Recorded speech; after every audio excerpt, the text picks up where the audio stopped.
আগামী 13 তারিখে বাংলাদেশের প্রতিপক্ষ শ্রীলঙ্কা। এশিয়া কাপের অনেক গুরুত্বপূর্ণ ম্যাচ এটা বাংলাদেশের জন্য। কারণ এই ম্যাচে চাইবে বাংলাদেশ জিততে, বাংলাদেশের জিতা ছাড়া আর কোনো বিকল্প নেই। এশিয়া কাপ ইতিহাসে বাংলাদেশ শ্রীলঙ্কা মোট 17 বার মুখোমুখি হয়েছে, যেখানে শ্রীলঙ্কারই জয়ের পাল্লা বেশি।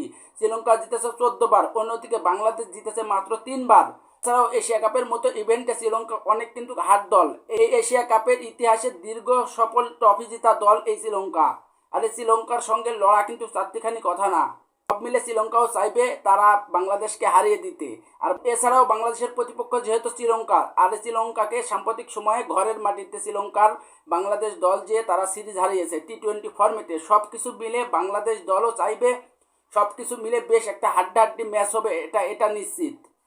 কারণ দুই দলের সামনে এই ম্যাচটি অনেক গুরুত্বপূর্ণ। যারাই জিতবে তারাই দ্বিতীয় রাউন্ডে এক ধাপ পা দিয়ে রাখবে।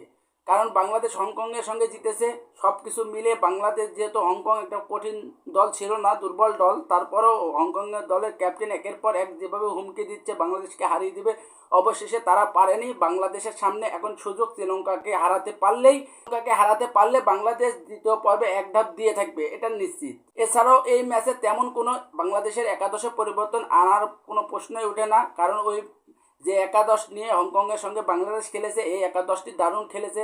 সব কিছু মিলে বলাররাও ভালো করেছে, ব্যাটিংয়েরাও ভালো করেছে। এছাড়াও ক্যাপ্টেন লিটন কুমার দাস একটা অসাধারণ 50 করেছে। পারভেজ হোসেন ইমন তার নামের প্রতি সুবিধা করতে পারেননি, কিন্তু ওকে সুযোগ দিলে নেক্সট ম্যাচে ভালো করবে। এছাড়াও জাকির আলী অনেক রয়েছে। সব কিছু মিলিয়ে বাংলাদেশের সামনে এই ম্যাচটি অনেক গুরুত্বপূর্ণ। তাই এই ম্যাচ জয় ছাড়া কিছুই ভাবছে না। আর শ্রীলঙ্কাও চাইবে বাংলাদেশকে হারিয়ে দিতে। তো শেষ পর্যন্ত বাংলাদেশ না শ্রীলঙ্কা কে জিতে এশিয়া কাপের এই ইভেন্টে, তাই এবার দেখার বিষয়। কারণ এই দুই দলের জন্য এই ম্যাচটি অনেক গুরুত্বপূর্ণ।